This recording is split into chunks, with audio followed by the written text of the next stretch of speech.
السلام علیکم ورحمۃ اللہ وبرکاتہ۔ ناظرین، میں محمد قتادہ یوسفی۔ جی ہاں دوستو، اس وقت کی بہت بڑی خبر وقف ترمیمی بل کے تعلق سے۔ سپریم کورٹ کے فیصلے کے بعد مولانا محمود اسد مدنی کیا بولے؟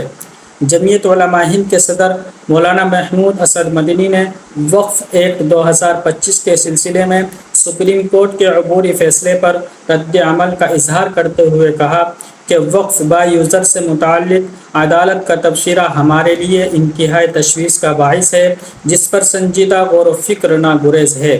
مولانا مدنی نے کہا کہ ہماری طرف سے عدالت میں اس قانون کے متعلق کئی سنگین خدشات پیش کیے گئے تھے۔ مولانا مدنی نے کہا کہ جمعیت کا ہمیشہ سے یہ موقف رہا ہے کہ وقف ایک خالص دینی و شرعی معاملہ ہے۔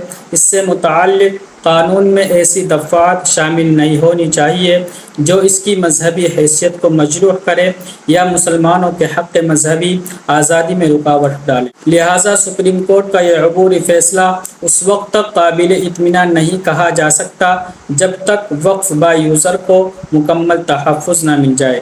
مولانا مدنی نے کہا کہ جمعیت علماء اپنے وکلاء اور ملی اداروں کے ساتھ مل کر پوری سنجیدگی اور حکمت کے ساتھ جدوجہد جاری رکھے گی تاکہ آئین ہند میں دیے گئے مذہبی آزادی اور اقلیتی حقوق کے تحفظ کو یقینی بنایا جا سکے۔ ناظرین، آپ مولانا محمود مدنی کے اس بیان کے تعلق سے کیا کہنا چاہیں گے؟ اس ویڈیو کے کمنٹ میں اپنی رائے ضرور پیش کریں۔